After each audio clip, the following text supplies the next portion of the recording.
If you have more than one Google account on the main user account on your Google Pixel tablet, then you can remove the one that you don't need. So today I'll be showing you how to do that.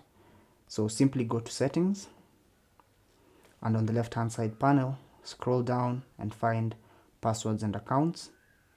Tap on that, and here in this section labeled accounts for that user, you'll see that I have 2 Google accounts. So I want to remove one, so choose the Google account that you want to remove. If you have more than one here, tap on it, and as you can see, you'll be presented with a couple of options, but the option to remove account is right here. So this is what we're going to tap on. So tap on remove account. You'll be asked to confirm that you want to remove account, and you'll be warned that removing this account will delete all of its messages, contacts, and other data from the tablet.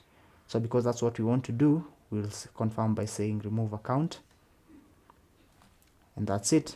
The account has been removed, and as you can see, I have only one remaining Google account on my main user account on my tablet.